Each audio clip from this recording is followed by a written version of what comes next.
Hello and welcome. I'm Reverend Nhien, founder of Evolving Enneagram. And I'm Angela Joy, Evolving Enneagram faculty. If you've been seeking a compassion-based, contemplative approach to Enneagram-informed transformation, you are certainly in the right place. This is where contemplation meets the Enneagram. So we're in week 8 of a 12-week Sunday Talk series based on the theme Evolving Toward a Unifying Vision. And the specific theme last week and this week is critical thinking and creative visioning. Last week's talk was on creative visioning for the 9 types of conscious evolutionaries. Then today's talk is entitled Confirmation Bias and Scrubbing Off Our Assumptions by Enneagram Type. So we're going to take today in 2 parts. First, Angela will open us with a teaching on how learning about confirmation bias can help us to think more critically and thus clearly. In part 2, I'll offer questions designed to help scrub off our assumptions by Enneagram type. So, ready? Let's begin. So, here in part 1, as we explore the topic of critical thinking and, in particular, cognitive biases at Evolving Enneagram, I'd like to open with a story excerpted and adapted from an article by Scott Slayton called When the Bible Confronts Your Confirmation Bias, published in April 7th, 2019. Now, keep in mind as I share this story that you may become activated, and I just invite you to notice that if something arises for you. In 2019, a conservative Christian speaker drew attention when she said she had been disinvited from a speaking engagement at Cornell University because of her biblical views on marriage. The Cornell Political Union scheduled Janique Stewart to speak on abortion as a moral wrong. As with other CPU events, Stewart would speak for 30 minutes and put forward her position before Q&A. Then the audience would have a debate and vote on where they stood on the issue. Everything seemed fine until Stewart said a representative from CPU called her to say that they would not allow her to speak because of her views on sexuality and marriage. She believes sex should be reserved for marriage and that marriage should be between a man and a woman. In her Facebook post detailing the cancellation, she accused the CPU of saying that having her on campus would be tantamount to allowing a racist to speak who held pro-slavery and pro-Holocaust views. The response to her announcement was swift. Fox News personality Todd Stearns hosted her on his radio show to talk about the controversy. Robert P. George, McCormick Professor of Jurisprudence at Princeton University, jumped into the controversy, saying it further cemented the left's legacy of branding everyone who disagrees with them as a hater and a bigot. He also said, evidently, no Catholic, evangelical Protestant, Eastern Orthodox Christian, Orthodox Jew, or Muslim who believes what his or her faith tradition teaches about sex and marriage is permitted to engage in debate at the Cornell Political Union. Most conservative evangelicals might see their faith and moral commitments under assault from some of the highest levels of American life. So any story they hear that smacks of bias against Christians confirms that they already know this to be true. They buy the story without taking the time to investigate it further. However, the CPU was telling a different story. They told the Cornell Daily Sun that the accusations of discrimination that Janique Stewart had leveled against the Cornell Political Union were false. We have never negatively categorized Miss Stewart's beliefs, nor have we ever attacked her character. In addition, CPU President John Baker said that they canceled her appearance because of security concerns. He said, we had discovered information about her past advocacy activities that could potentially lead to a situation in which the security of our members were jeopardized. And to prevent security risks, we would have to have been able to afford security, and that's not something we were able to afford at this time. So here's a little lesson. Here we have a classic example of two people telling completely different stories. Miss Stewart says she was disinvited because of her views on marriage, and the CPU claims that had nothing to do with her cancellation. I don't know who's telling the truth and who is not. These are the words of the author. What science tells us is that confirmation bias, which is a form of cognitive bias, causes us to take sides in a story like this because one side of the story fits our pre existing narrative about the world. In our Saturday class, Evolving Towards a Unifying Vision, where we're studying this more extensively, we defined confirmation bias as the tendency to search for, interpret, remember, and favor information that confirms our existing beliefs while ignoring or irrationally dismissing contrary evidence. This is especially true in our social media culture, where we tend to develop strong opinions based on incomplete or inaccurate information. When we share these stories based on incomplete and inaccurate information, and then they're spread to other people, this causes them to take sides without enough information. The author of this article writes, if you believe that Christians are persecuted by colleges, you will be tempted to believe the story despite evidence to the contrary. In fact, you will be tempted to believe the story without any further investigation. And then he quotes Proverbs 18:17. The one who states his case first seems right until the other comes along and examines him. Solomon's words force us to learn a different way. Wisdom dictates that we learn to listen to both sides of the story before we make up our minds. If we only hear one side of the story, we are likely to believe stories that are either partially or completely untrue. Allow a story to be cross-examined.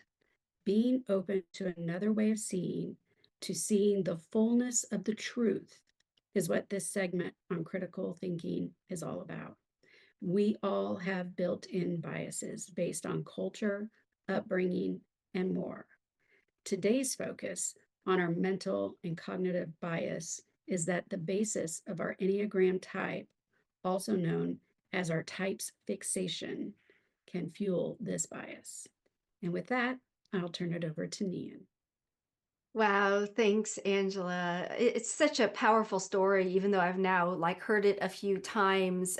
Just thinking, number one, about the real, I mean, it's a real story, right? And I believe that I was actually feeling a little tense just like listening to it, just thinking about the different views and how convinced people must be of their viewpoint.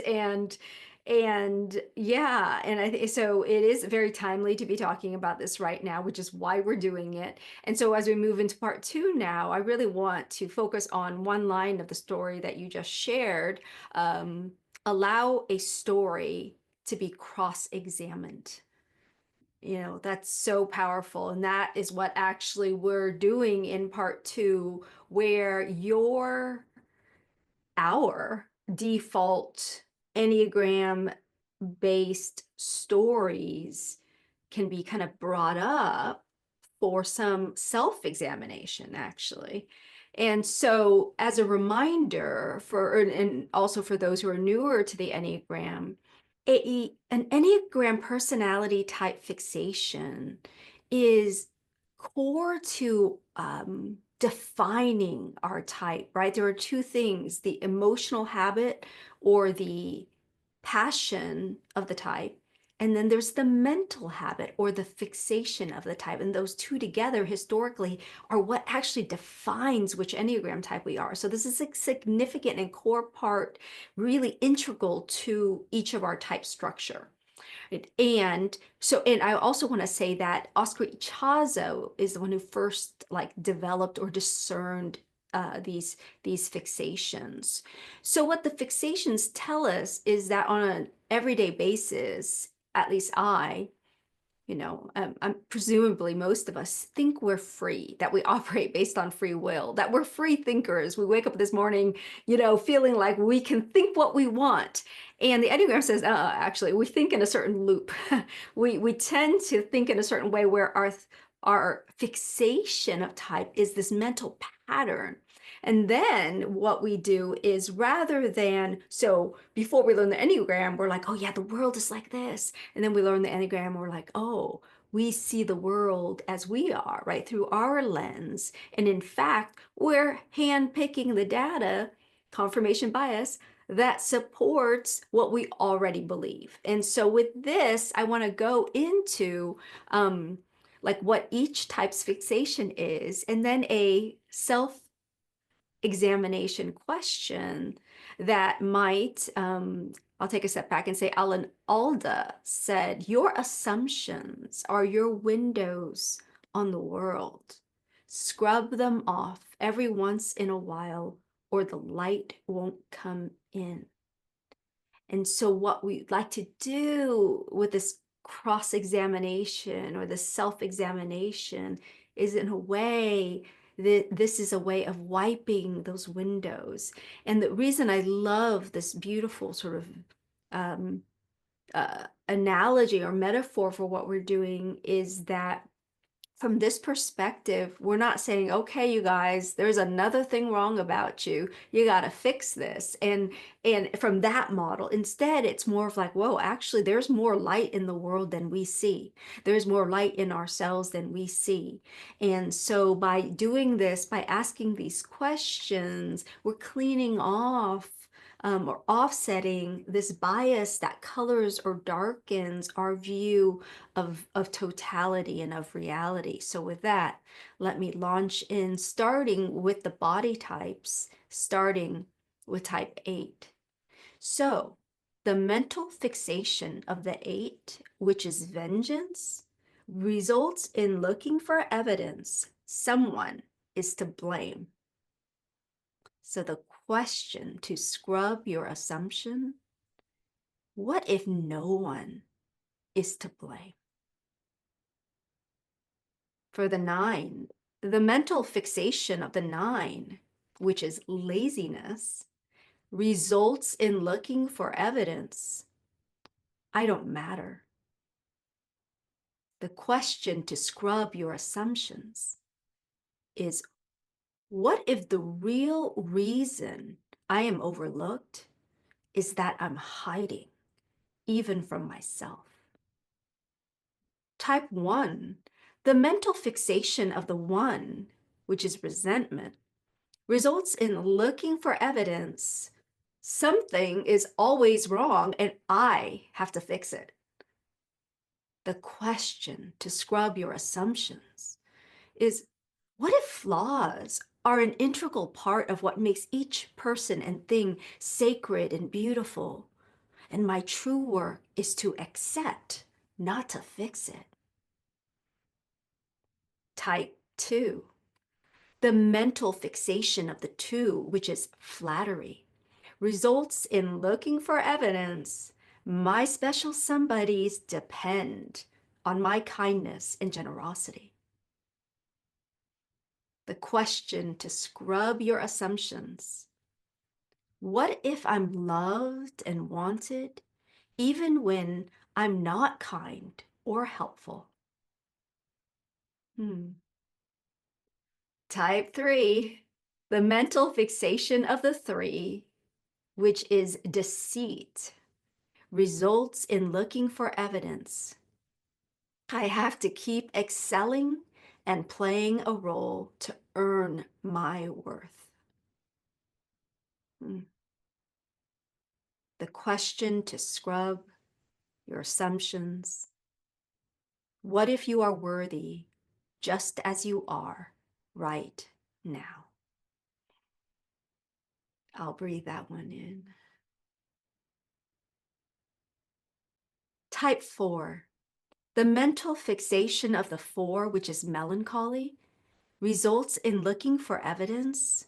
Something important is missing. The question to scrub your assumptions is, What if nothing is missing, even in the seemingly mundane moments of life? Type 5. The mental fixation of the 5, which is stinginess, results in looking for evidence. The world takes more than it gives. The question to scrub your assumptions is, what if there is an inexhaustible resource within and around you? Hmm.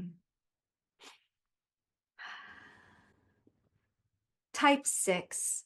The mental fixation of the 6, which is cowardice, results in looking for evidence the world is not safe and must be tread carefully.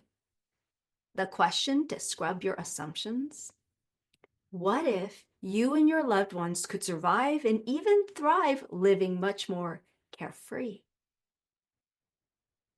Type 7. The mental fixation of the 7, which is planning, results in looking for evidence. I'm missing out on something good. The question to scrub your assumptions: what if your deepest joy and satisfaction can only ever be experienced in the here and the now? Thank you.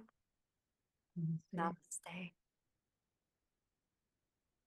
See you next week, everyone.